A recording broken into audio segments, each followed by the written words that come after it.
Kerala Blasters F സിയെ കുറിച്ചുള്ള എന്തെങ്കിലും അപ്ഡേറ്റ് അറിയാൻ വേണ്ടി നമ്മൾ ആകാംക്ഷയോടെ മാർക്കസ് മർഗുലയെ കാത്തിരിക്കുകയായിരുന്നു. ഇനി മാർക്കസ് മർഗുലയെ നോക്കിയിരുന്നിട്ട് വലിയ കാര്യമില്ല. മാർക്കസ് തോൽവി സമ്മതിച്ചു.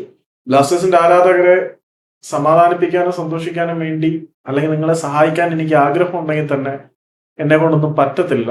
എനിക്കൊന്നും അറിയത്തില്ല ബ്ലാസ്റ്റേഴ്സിന്റെ കാര്യം. ബ്ലാസ്റ്റേഴ്സിന് എന്തൊക്കെയാണ് നടക്കുന്ന കാര്യത്തിലും തനിക്കൊരു പിടിയില്ല. എന്തെങ്കിലും അറിയണമെങ്കിൽ നിങ്ങൾ കാത്തിരിക്കേണ്ടി വരും. ഈ സമയവും കടന്നു പോകും എന്നാണ് മാർക്കസ് പറഞ്ഞത്. അതിനിടെ ആശിഷ് നെയ്ക് കടന്ന് ചക്ക കുഴയെന്നുള്ളൊരു കുഴയിൽ പറഞ്ഞിട്ടുണ്ട്. ഈ മാർക്കസ് തന്നെ നമ്മളോട് പറഞ്ഞത് 2 ആഴ്ചയ്ക്കുള്ളിൽ ഇൻവെസ്റ്ററുടെ കാര്യം തീരുമാനമാവും, 15 ദിവസത്തിനുള്ളിൽ ഇൻവെസ്റ്ററുടെ കാര്യം തീരുമാനമാവും, ഓണ സമയത്ത് ഇൻവെസ്റ്ററുടെ കാര്യം തീരുമാനമാവും എന്നൊക്കെയാണ്. ഇവന്മാരുടെയൊക്കെ വാക്ക് കേട്ടിട്ടാണ് ഞാനും ഇറങ്ങി നിന്ന് തള്ളിയത്. അതിനകത്ത് നിങ്ങൾക്ക് എന്നെ തന്തയ്ക്ക് വിളിക്കാൻ തോന്നുന്നു, സ്വാഭാവികമാണ്. അമ്മാതിരി പിഴച്ച തള്ളാണ് ഞാൻ തള്ളിയത്.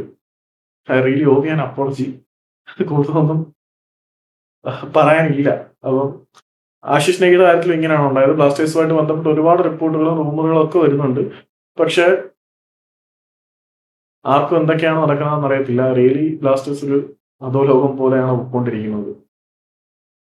നല്ലതിന് വേണ്ടി കാത്തിരിക്കാം എന്നല്ലാതെ കൂടുതലൊന്നും പറയാനില്ല. മാർക്കസിനെ നോക്കിയിരുന്നിട്ട് കാര്യമില്ല.